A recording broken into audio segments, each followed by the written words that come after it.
नमो हरिहंताणं नमो सिद्धाणं नमो आयुर्याणं नमो वज्रायाणं नमो लोये सव्यसाहूणम्। बोलिए पंच परमेष्टि भगवंतों की जय हो। शासन नायक भगवान महावीर स्वामी की जय हो।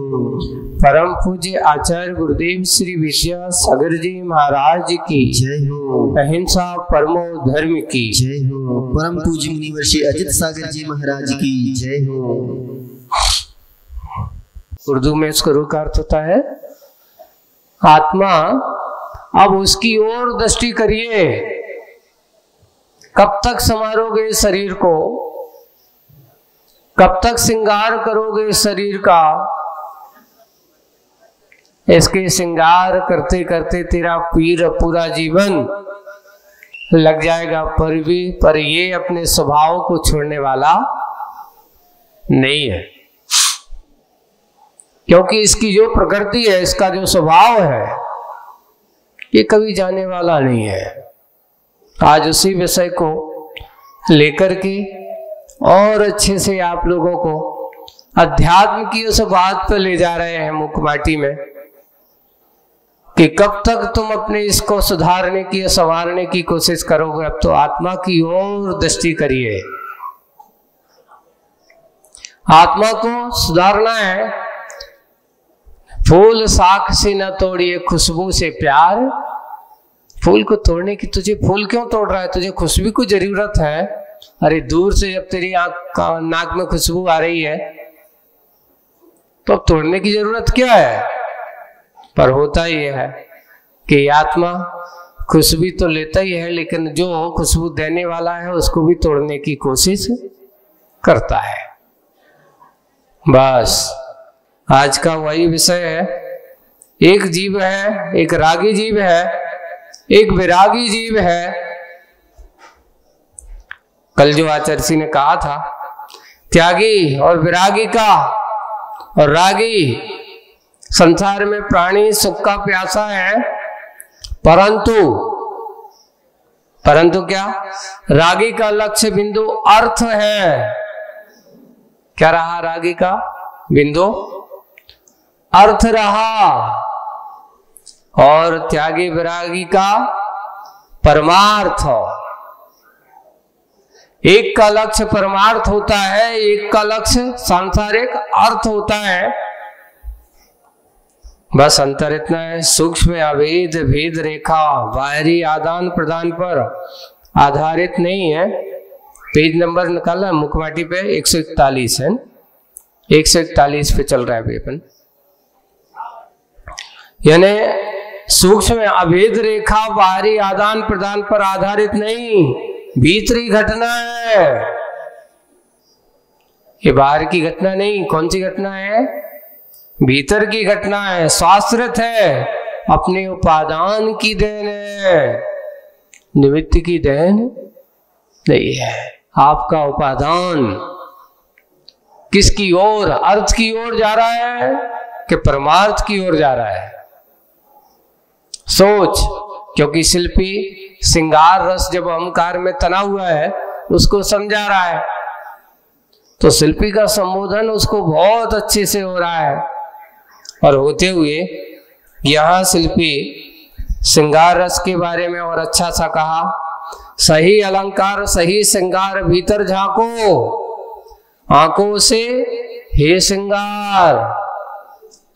बाहर कहाँ देख रहे हो? बाहर देखने से कुछ होने वाला नहीं है। अब आज की मुखमाटी आगे बढ़ती है। श्रृंगार की कोमलता को पूछता यह कौन? श्रृंगार की कोमलता को पूछता यह है, किस लय से, किस लिए, किस लय ये, किस लिए, है ना? आओ यहाँ किस लय का अर्थ आपको मालूम है? जब जी पत्ते आते ना नम छोटे छोटे, तो नवीन नवीन जो कोपले आती हैं, कोपल जिसे अपन कहते हैं, उसको किसलय कहते हैं, है ना, उसको किसलय कहा जाता है। तो जब कोमल वो होती छोटी, बिल्कुल बड़ी सुंदर मुलायम होती है। किसलय किस लिए, किसलय में गीत गाते हैं, बड़े कोमल कोमल, जैसे शब्द है ना किसलय किस लिए, आपकी उस कोमलता यानी भी जैसे कोमल गीत है। किस लय, यहां शब्द को तोड़ दिया है, हाँ, किस लय में गीत गाते हैं, किस वलय में आ, किस वलय में कीर्त जाते हैं, यानी जुड़ जाते हैं। जैसे यहां पे वलय का अर्थ है गोल, वो पोली कोमलता सर्वत्र है, उस कोपल में सब तरह से बिल्कुल दिखाई देती है। मृदुपना, कहती नहीं है, बताती नहीं है कि मैं कोमल हूं, वो अपने यहां कहावत है कि हीरा मुख से ना कहे लाख हमारो मोल। जैसे हीरा कभी अपने मुख से अपना मूल्य नहीं कहता कि मेरा कितना मूल्य है, ये तो परखने वाला ही अपने आप उसके मूल्य को समझ लेता है। वैसे ही जैसे उस कोपल की कोमलता को देख करके उसको सर्वत्र बलिया गीत गाती नहीं। किस गीत में प्रश्नवाचक लगा है, यानी किस लय में गीत गाते हैं, अपनी कोमलता का गीत नहीं गाते, बताते नहीं है। और किस वलय में आ, किस वलय में कीर्त जाते हैं, यानी चिल्लाते। कीर्त का अर्थ अपन यहाँ पे ये भी है, एक गीत, और अपने मुख से ना कहे कि मैं बहुत कोमल हूं, मैं बहुत कोमल हूं, ऐसी अपनी मृदुता को ये ऐसा कहती नहीं है। और सुनो, और अंत अंत में श्वास इनके किस लय में रीत जाते हैं। देखिए एक समय वही है कि उसकी कोमलता अपनी चरमन सीमा पर रहती है, लेकिन एक समय उसी कोपल का वो आता है, धीरे धीरे जब वो बढ़ते बढ़ते और पत्ती का रूप पूरा ले लेती है, और लेकर के वो धीरे धीरे धीरे धीरे उसकी कोमलता, उसकी मृदुता किस लय में रीत जाते हैं, किस लय, ये किस लिए, किस लय में गीत गाते हैं।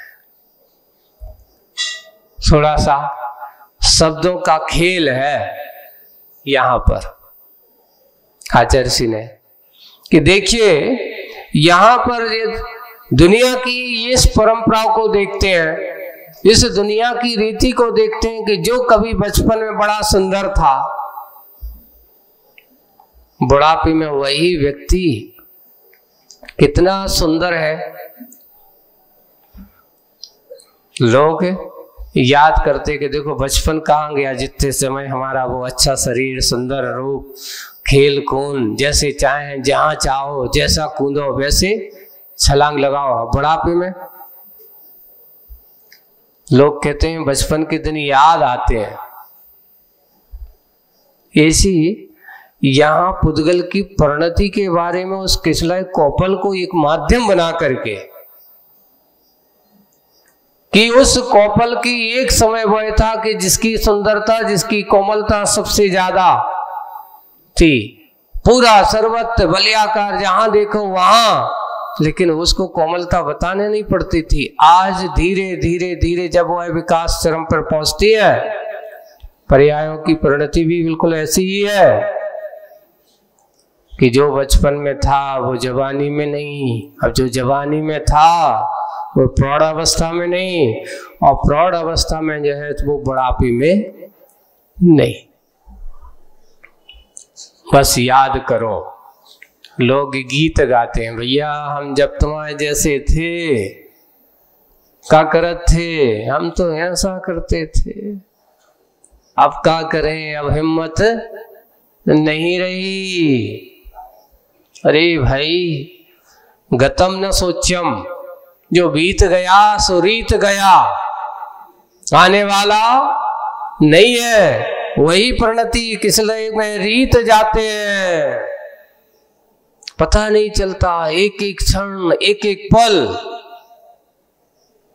हमारी श्वास श्वास पर, जो वही कहा कि श्वास श्वास, अंत में श्वास श्वास इनके किस लय में रीत जाते हैं, पता नहीं चलता। यही जीवन का यथार्थ है, यही जीवन का सत्य है। इसे आज तक कोई रोक नहीं सका। घड़ी एक बार चालू हो जाए तो फिर ये घड़ी बंद नहीं होती। ये अपनी घड़ी है, इसमें कोई सेल की जरूरत नहीं पड़ती, बैटरी की जरूरत नहीं पड़ती। हाँ, पर्याय में, अब वो कहते कि पर्याय में जिस समय तेरा जन्म हुआ, आगमन हुआ, और आगमन होते ही इसकी घड़ी चालू हो चुकी है। बस इसकी घड़ी कब बंद होगी? जब सांस का अंतिम निषेक निकल करके शरीर से बाहर जाएगा, उस समय अब तेरी घड़ी बंद होने, पर्याय की अपेक्षा से। वैसे तो ये जीवन रूपी घड़ी जीव की तो आज तक कभी बंद हुई ही नहीं, न कभी होगी, न कभी होने वाली है। न कभी हुई है, न कभी होगी, न कभी होने वाली है। ये यथार्थता यही है, यही सत्यता है। पर्यायों का ही विनाश होता है। आज वही को यहाँ कर रहे हैं कि पता नहीं ये किस लय, ये किस रीति, किस लय में गीत गाते हैं। और आगे अर्थ और परमार्थ की सूक्ष्मता कुछ और उजाले में लाई जाती है कि सही अर्थ क्या है। देख, पुद्गल के श्रृंगार में रहने वाले संसारी आत्माओं, अर्थ क्या है, परमार्थ क्या है। पुद्गल की परिणति में रहने वालों भव्य जीवों, यहाँ ये कहा जा रहा है कि सुनो, समझो, सही अर्थ क्या है, परमार्थ क्या है। तो अर्थ और परमार्थ की सूक्ष्मता कुछ और उजाले में लाई जाती है, यानी प्रकाश में लाई जाती है। कैसे? अंतिम भाग बाल का भार भी, देखो बाल जो है उसका छोटा सा टुकड़ा है, अंतिम भाग ऐसा, जिस तुला में तुलता है। कौन सी तुला? उसके वजन नापने वाली कोई ना कोई बारीक तुला। वह कोयले की तुला नहीं, साधारण सी। अब आपको जिससे कोयला तोला जा रहा हो, उसे कहो तो बाल को टुकड़े को तुम तोल के बताओ, तो उससे उसे तोला नहीं जा सकता। तो उन्हें कहा अंतिम भाग बाल का भार भी जिस तुला पर तुलता है, वह कोयले की तुला नहीं, साधारण सी। सोने की तुला कहलाती है असाधारण। असाधारण का अर्थ विशेष, साधारण का अर्थ सामान्य।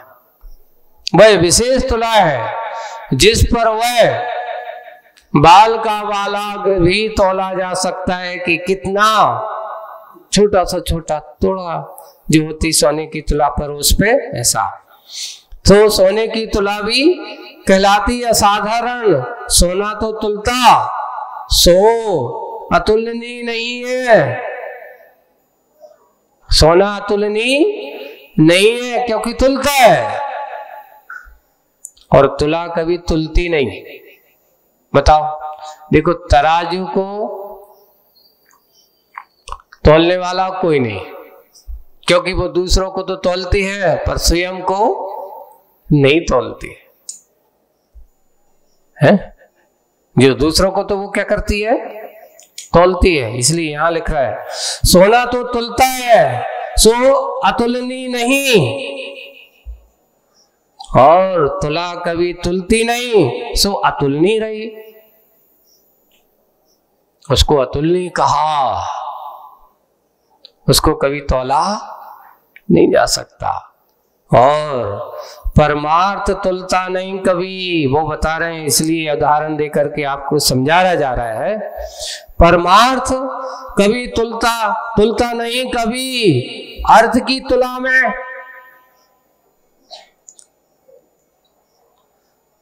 अर्थ की तुला बनाना अर्थ सारथी का अर्थ ही नहीं जानना है। ये बहुत अच्छा कि तुम जो परमार्थ को अर्थ की तुला में तोल रहे हो, ये ठीक नहीं है, क्योंकि परमार्थ तुलता नहीं कभी अर्थ की तुला में, क्योंकि अर्थ को तुला बनाना अर्थ शास्त्र का अर्थ ही नहीं जानना है, और सभी अनर्थों के गर्त में युग को ढकेलना है। अर्थ सारथी को यह अर्थ क्या ज्ञात है? प्रश्न बचा, क्या उसको ये अर्थ ज्ञात है, पता है? नहीं। सही बात तो अर्थ यही है कि आज तक कोई अर्थशास्त्री ने, बड़े बड़े अर्थ को देखने वाले, बड़े बड़े अर्थ की व्यवस्थाएं, अर्थशास्त्री आते हैं, उनका विनिमय करते हैं, कौन कितना कैसा कहां से लेखा जोखा बना लेते हैं, लेकिन आज तक कोई भी अर्थशास्त्री ने परमार्थ को तौल नहीं पाया, न कभी तौल सकता है, क्योंकि वह अतुलनीय है, उसको तौला नहीं जा सकता। जो अतुलनीय है उसको तौलने की कोशिश नहीं की जा सकती। क्या उसे ज्ञात नहीं? उसे अनर्थ के गर्त में क्यों ढकेल रहा? अर्थशास्त्री को सही अर्थ ज्ञात नहीं। इस प्रसंग में स्वर का स्मरण तक नहीं हो सका, स्वर का स्मरण तक नहीं हो सका, यूं दबे मुख से निकले श्रृंगार के कुछ स्वर। जब उसने ये समझाया, ये कहा, तो अब वो श्रृंगार रस के स्वर जो है कैसे निकले? दबे मुख से, धीरे से। जैसे अपन कहते हैं ना, कोई कुछ बोला नहीं जा रहा या कुछ नहीं किया जा रहा, तो धीरे से कहते हैं। इस प्रसंग में स्वर का स्मरण तक नहीं हो सका, यूं दबे मुख से निकले श्रृंगार के कुछ स्वर। स्वर को भास्वर ईश्वर की उपमा मिली। किसकी उपमा मिली है? शब्दो वर्ण समामनाए, ऐसा कहा। शब्द ब्रह्म के समान होता है, ऐसा शब्द भी कहा है।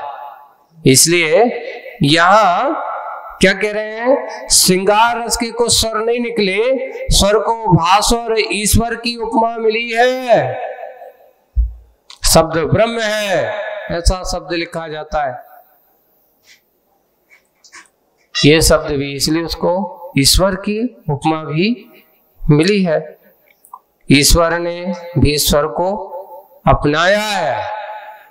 जब भी भगवान की दिव्य ध्वनि कृति किसके रूप में? आपको शब्द के रूप में होती है। और ईश्वर ने भी स्वर को अपनाया है। स्वर के बिना स्वागत किस विधि संभव है? शाश्वत भास्वत स्वका कभी भी नहीं होता।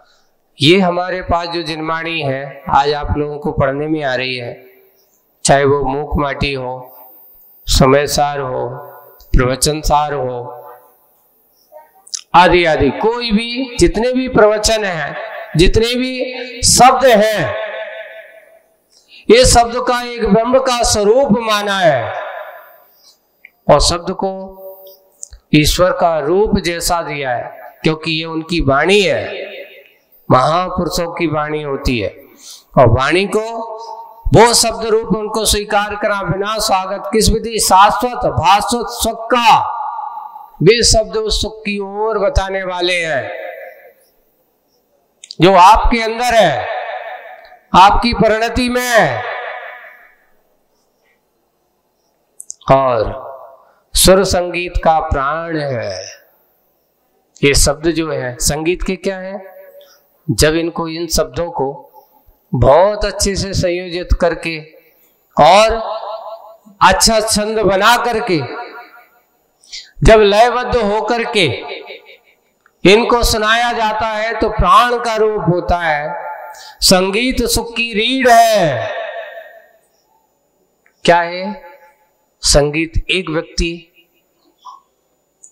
अगर कोई हारा हो और उसको संगीत पता सुना दो तो उसके अंदर की नई चेतना जागृत हो जाती है। सुख की रीढ़, नहीं बैठ पाए तो बैठ जाए, ऐसा संगीत सुख की रीढ़ है। और सुख पाना ही सबका ध्येय, इस विषय में संदेह को गे कहां? यानी संदेह का गे घर नहीं हो सकता। गे का अर्थ होता है घर। कभी किसी प्रकार का कोई संदेह नहीं हो सकता, किसी प्रकार का कोई, क्योंकि सुख पाना सबका ध्येय है। इस विषय में संदेह का घे कहां? निस्संदेह कह सकते हैं। विदेह बनना हो तो स्वर की देह का स्वीकारता देनी होगी।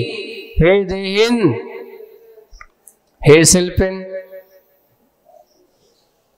आप लोगों को ये कहा जा रहा है कि हे भव्यात्माओं, शरीरधारी देहधारी प्राणियों, अगर तुमने भगवान की वाणी या इन शब्दों की, जिनेंद्र की वाणी को स्वीकार किया, उसको अपनाया, सुख का मार्ग खोजने में निमित्त बनाया, तो ये परम देह स्वरूप व ईश्वर स्वरूप ये शब्द होते हैं।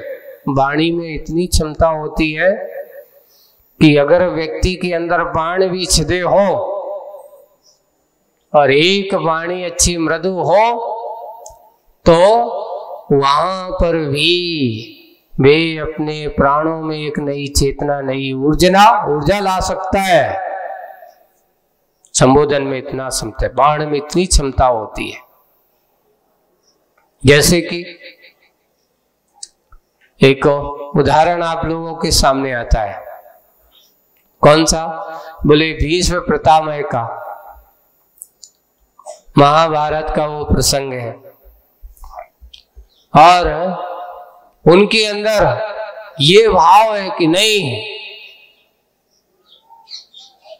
मेरे लिए अच्छा संबोधन। और जब बार बार ऐसा कहा गया, वहां पर क्या कहा गया कि देखो, आपने जिनका साथ दिया है, आपने जिनका कार्य किया है, जिनको तुमने अपनी गोदी में खिलाया, जिनको तुमने अपना बांध करके उनको बड़ा पालन पोषण किया, आज वे ही तुम्हारे लिए किसके कारण बन गए? इस सरसैया पर लिटाने के कारण बने हैं। अंतर इतना है कि एक वैमनस्यता के भाव से थे, एक अपने अधिकार के भाव के लिए थे, एक हड़पने के भाव वाले हैं और एक अपनी मांग के लिए कर रहे हैं। और वही हुआ, भीष्म पितामह उस समय बैठे चिंतन तो करते हैं और उनके सनातन धर्म में इसका एक दिन नहीं 18 दिन तक सरसैया पर लेटे रहे। कितने दिन तक? 18 दिन तक ऐसा सरसैया पर लेटे रहे। लेकिन अभी भी उनके मन में एक जिज्ञासा लगी हुई है, क्या करें, अभी मेरे हुए किए हुए अपने पश्चाताप। एक दिन जो वहां अपने आप को एक अन्य समाज में, जैसे अपने यहाँ जैन समाज में तो ऐसा नहीं होता। जैनेतर समाज या जो वैष्णव सनातन धर्म को पालन करने वाले होते ना, वे लोग क्या करते हैं कि कोई व्यक्ति का अंतिम समय चल रहा हो, है ना, तो बोले कि अब बस अंतिम श्वास है तो भैया गंगा जल पिला दो। क्या कर दो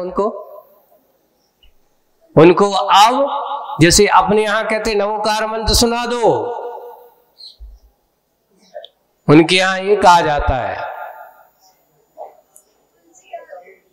तुलसी भी या नहीं है तो बोले पानी में तुलसी का पत्ता डाल करके वो तुलसी का पानी पिला दो।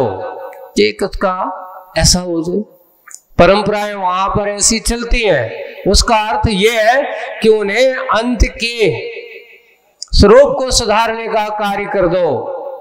वो परंपरा जब सोचा गया कि ऐसा क्यों, तो बोले कि उस समय वो महाभारत के समय जब उनका अंतिम क्षण हुआ और उन्होंने कहा बहुत हो गया, तो अर्जुन से कहते हैं मुझे एक लोटा पानी पिला दो। अब कैसे पिलाओ? तो सोने अपनी विद्या बल से बड़े बड़े एक तीर जमीन पर गाड़ते, वहां से एक धारा छूटती और सीधी जाकर के कहा उनके मुंह पर। ऐसे सनातन धर्म में, अपने यहाँ ऐसा कोई कथन नहीं आता। तो ये बात जो है वो परंपरा से कहां से, बोले कि गंगा जल उनके मुख में डाल दो, जिससे उनकी क्या हो जाए, सदगति की प्राप्ति हो जाए। अपने यहाँ कौन सी गंगा पिलाने की बात कही जा रही है? जिनवाणी गंगा, जिनेंद्र भगवान की वाणी, नवोकार महामंत्र अगर अंत समय सुना दो, अंतिम उनके कानों पर पहुंचा दो, हो सकता है उसकी मन की बैठी हुई विसंगतियां दूर हो जाएं। ऐसी भाव उसके मन में विचार किया, वही है। इसलिए वाणी को क्या कहा? शाश्वत भास्वत सुख का कारण कहा। शाश्वत है, भास्वत यानी अच्छी प्रकाश दिव्य है, और सुख का स्वर संगीत प्राण है, संगीत सुख की रीढ़ है, और सुख पाना सबका ध्येय। इस विषय में संदेह को गे कहां, निस्संदेह कर सकते हैं। विदेह बनना हो, विदेह बनना मतलब यहां विदेह का अर्थ वो विदेह क्षेत्र नहीं लेना, विगता देहा इति विदेह, है ना, देह से रहित होना विदेही। इसलिए हमारे सिद्ध भगवान को क्या कहा जाता है? विदेही। भगवान आप विदेही हो, देहातीत हो। इसलिए विदेही बनना हो तो सुर की देह को स्वीकारता देनी होगी। सुर की देह यानी ऐसी वाणी को स्वीकारता नमन करो, स्वीकार करो। और आप, ये तो बात सही है, अपने यहाँ जिनवाणी की जितनी कद्र नहीं है, इतनी विनय नहीं है। आप गुरुवाणी को सुनना है तो सुन को देखो, पंजाबी समाज के लोग वहां जाकर के देखना, वहां गुरुवाणी का बहुत बड़ा महत्व होता है। हाँ, गुरुद्वारा गुरुवाणी वहां पे ही, तो वहां जाकर के उनको भी कहते नहीं, वहां पढ़ने का महत्व कम, सुनने का महत्व ज्यादा है। एक बार गुरुवाणी अगर आप सुन लो तो कहते हैं हमारा भाव सुधर गया। वही बात है, हे देहिन सुर को देह को स्वीकारता देनी होगी तुझे, इस शब्दों को, ऐसी अच्छी वाणी को स्वीकारता देनी होगी। देहिन हे शिल्पी, इस पर साफ साफ कहता है, शिल्पी का साफा सुथरा साफा जो खादी का है। एक आज इतना अभी तक लोगों ने पहनाव नहीं बताया, आज पहली बार शिल्पी के सिर पे क्या बंधा हुआ है? खादी का अच्छा साफा, शिल्पी का साफ सुथरा साफा, इन्हें सात्विक लोगों की पहचान है। साफा बांधना पहले अगर देखना हो तो राजस्थान में ही देखा जाता है। पहले हमारे यहाँ भी अच्छी परंपरा थी, आप गौर करना। आज पहले हमारे लोग कहते थे जब भी कोई भी एक काली टोपी चलती थी, पुराने लोगों के, तुमने देखा होगा 30-40 के दशक में लोग स्कूल जाते थे, बिना टोपी लगाए स्कूल नहीं जा सकते आप।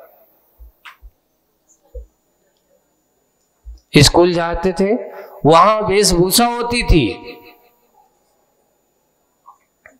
स्कूल में जाएंगे और टोपी लगाएंगे, सादे कपड़े और टोपी। उस समय कौन सी ड्रेस होती थी आपको मालूम है? तो बोले कि धोती, कुर्ता और टोपी, ये स्कूल की ड्रेस होती थी। बच्चे, छोटे छोटे बच्चों को पहना के भेजा जाता था। बचपन में उनको धोती पहना करके, ये हमारी गुरुकुल संस्कृति की देन शिक्षा पद्धति थी हमारी। ये शिक्षा की बात आती है। तो ये देखो, अच्छा साफ साफ कहता है शिल्पी का साफ सुथरा साफा जो खादी का है, हाथ से बना हुआ है, सुंदर है, ऐसा साफा है। पुरुष और प्रकृति के संघर्ष से, खर नश्वर प्रकृति से उभरते स्वर, पर परम पुरुष से नहीं हो। प्रकृति और पुरुष का में संघर्ष से, खर नश्वर प्रकृति से। एक वो कहा यह जा रहा है कि ये जो नश्वर प्रकृति है, जो संघर्ष से खर नश्वर है, उभरते स्वर, जितने भी ये स्वर हैं, पर ये तो हैं, पर परम पुरुष से नहीं। दुस्वर हो या सुस्वर, सारे स्वर नश्वर। एक आवाज जो आप सुन रहे हो और शब्द के रूप में परिणत होकर के आपके कान तक पहुंचती है, आप सुनते हो, सुनकर के अर्थ समझते हो, लेकिन सुनने के बाद ये शब्द शाश्वत नहीं रहते। भाव अर्थ तो शाश्वत रह जाता है, चाहे अच्छे हो चाहे बुरे हो। अच्छे को क्या होता है, आदमी ग्रहण करता है कि नहीं करता, तो जैसा जो जैसा होगा वही तो करेगा। एक व्यक्ति है बुरे को ग्रहण करके बुरा ही मान लेता है, और एक व्यक्ति अच्छा सुनकर के और अच्छा समझ लेता है। बुरा सुनकर के बुरा मानने वाले तो बहुत मिलेंगे, लेकिन बुरा सुनकर के अच्छा समझने वाले बहुत कम मिलेंगे। एक बहुत अच्छा उदाहरण मिलता है। वो उदाहरण ये है कि एक व्यक्ति है जिसने बुरा कहा, आपको गाली दी, एक नहीं, दो नहीं, तीन नहीं। कहते हैं महाभारत शिशुपाल का उदाहरण मिलता है। उसकी मां को जब उन्होंने कहा, एक दिव्य मुनि महाराज ने, कि ये शिशुपाल कृष्ण के हाथों मरेगा। क्यों? क्योंकि ये उद्दंड है, और उद्दंड है तो बोले कि ये कुछ भी कहे। अब हुआ ये कि उनकी मां पहुंच गई कि भगवान ये तो बड़ी विचित्र है बात है, आपके यहाँ तो मेरा बेटा मरेगा। बोले कि नहीं, तुम्हें तो वचन देना पड़ेगा। क्या करना पड़ेगा? कि आप मेरे बेटे को नहीं मारोगे। तो कृष्ण भी कहते कि देख बहन, मैं तुम्हारे ऐसा वचन तो नहीं दे सकता हूं, लेकिन कुछ पुरुषार्थ तो कर सकता हूं, फिर इसकी परिणति वो जाने। मैं क्या कर सकता हूं? बोले कि आज मैं एक वचन तुझे जरूर देता हूं। क्या वचन देते हो? कि एक बार नहीं 100 बार कितनी भी उद्दंडता करे, पर मैं इसका कोई जवाब नहीं दूंगा, इसका सब कुछ क्षमा करूंगा। लेकिन इसके बाद फिर क्षमा करना मेरे बस की बात नहीं है। अब इसका पुण्य यही जाने, इसका पाप ये जाने। और वही हुआ महाभारत काल में। उसने इतना अपशब्दों का प्रयोग किया, भला बुरा कहा, सुनते रहे। माँ को वचन दिया है कि देख मैं 100 गलती माफ करूंगा, लेकिन 101 भी गलती अब फिर माफ करने लायक नहीं है। और वही करते करते आखिर समय सीमा बाहर निकल गया और नारायण का चक्र बाहर निकल गया और शिशुपाल के ऊपर चल जाता है और उसकी जीवन लीला समाप्त। यही है कि एक सीमा, वचन भी अपनी एक सीमा तक लोगों को क्या हो जाता है, बर्दाश्त सहनीय हो जाता है। लेकिन जब अति होती है तो इति उसकी ही होती जिसके दुर्वचन होते हैं। सज्जनों के वचन कभी इति के कारण लायक नहीं होते, लेकिन दुर्जनों के वचन जो होते हैं वो सुनने लायक भी नहीं होते और उसके अंत के कारण बन जाते हैं।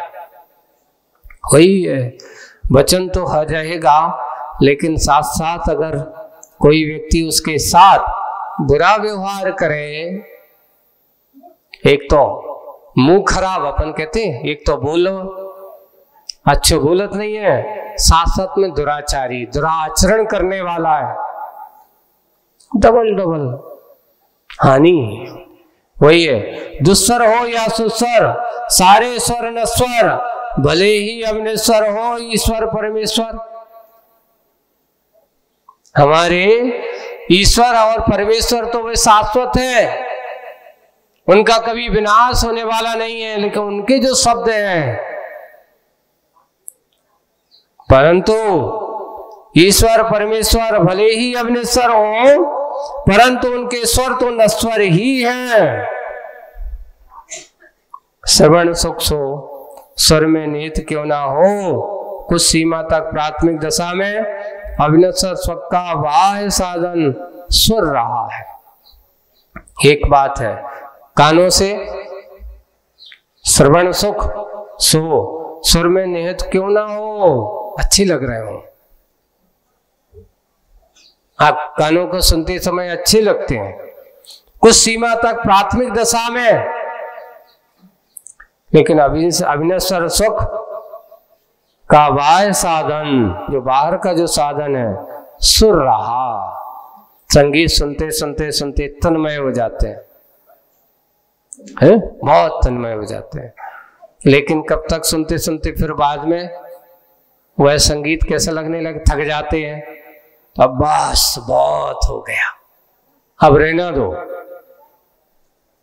एक समय सीमा तक बहुत अच्छा लगता है, तथापि सुर ना धे ना उपादे, सुर ना में ना सुधा पे, साधक ये जान ले भली भांति, और चिंतन की मुद्रा में डूबता शिल्पी। ऐसा सुरों का एक समागम आप लोगों को दिया गया। सुर ना ध्येय है ना उपादे, ये शब्द जो है, अब बात ये है, सुर के माध्यम से जो अर्थ तो ध्येय हो सकता है, लेकिन शब्द कभी शाश्वत नहीं हो सकती। ना उपादे सुर ना में, जिनकी कोई सीमा, इसको बुलाए ना सुधा पे, है ना, सुधा पे यानी अमृत के समान पे। साधक है जान ले भली भांति, जितने भी जो साधक है इसमें अटको मत, किसी के शब्द से पकड़ करके बैठ जाते हो कि इसने हमसे ये कहा था, अरे भाई वो तो गया, ऐसा सोचो।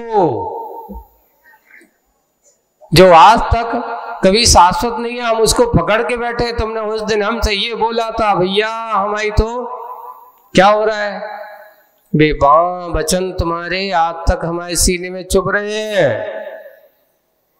मैं बहुत जब से कैसा हूं, घायल हूं आपके उन वचनों से।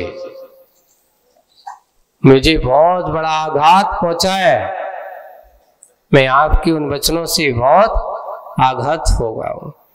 लेकिन साधक के लिए कहा, ये तेरे लिए ध्येय नहीं है, उनको पकड़ के मत बैठ। ये उपादेय नहीं है, ये अमेय नहीं है, ये सदा में यही नहीं है। साधक जान ले भली बातें, और चिंतन की मुद्रा में डूबता कौन, शिल्पी। ऐसा कह करके समझा करके चिंतन की मुद्रा में डूब जाता है।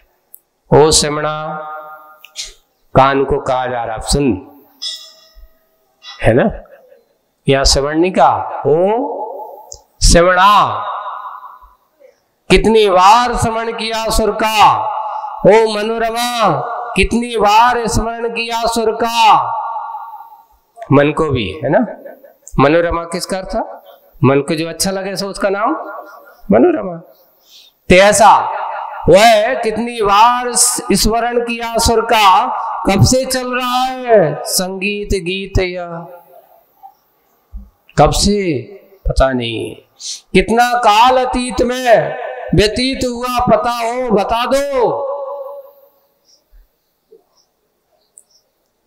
भीतर भाग भीगे नहीं अभी तक, दोनों बहरे अंग रहे, दोनों बहरे अंग रहे, अर्थात भीतर का अंग भी और बाहर का अंग भी। दोनों भीतर भाग भीगे नहीं अभी तक, दोनों बहरे अंग रहे। कहाँ हुए हरे भरे, हे निराग हरे। अब बोल नहीं माहौल मिले, अब मुझे बोलना नहीं है, अब तो मुझे वो है माहौल मिले।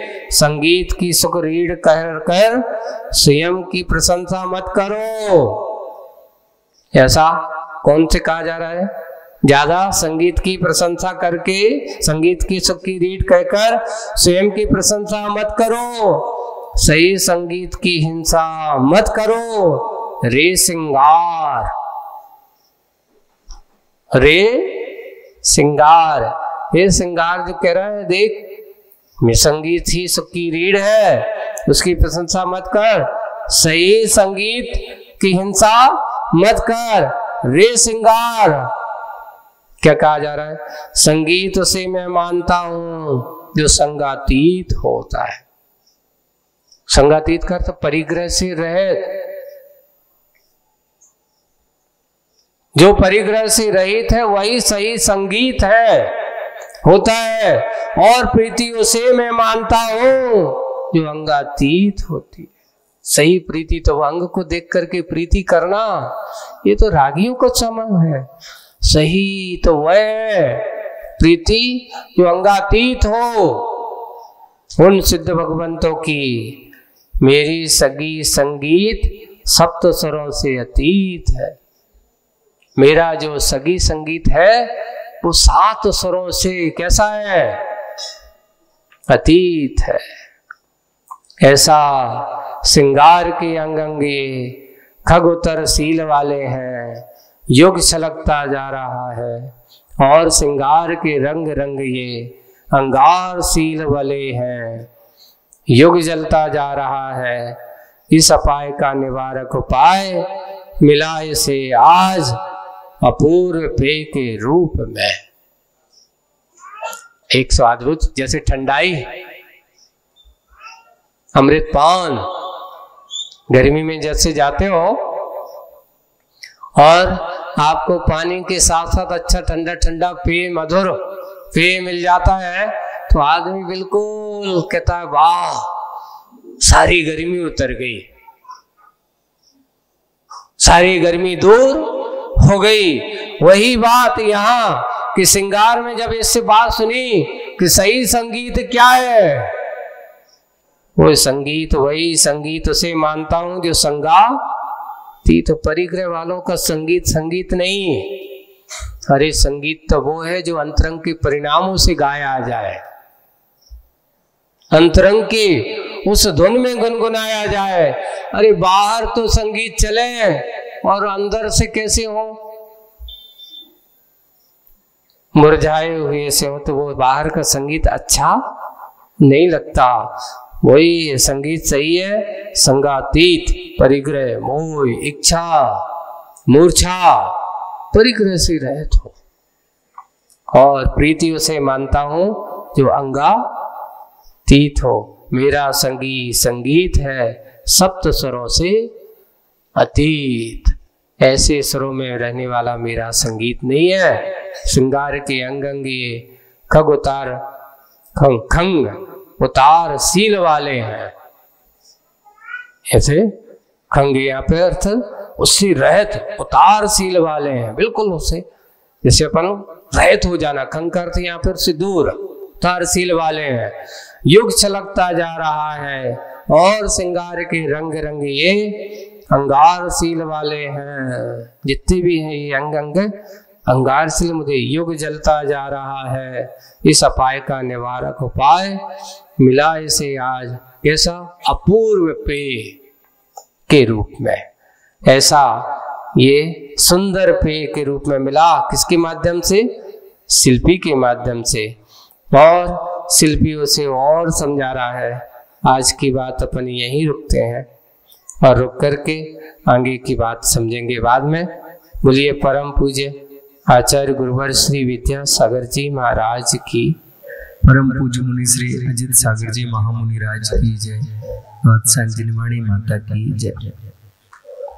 जावाणी के ज्ञान से सूझे लोकालो, सोवाणी मस्तक नमो सदा देते हो दो। हे जिन वाणी भारती मातो जपो दिन रैन, जो तेरो शरणांग है सो पावे सुख चैन। हे विभजो अरिहंत को गुरु सेवा निर्ग्रंथ, दया धर्म पालो सदा यही मोक्ष का पंथ।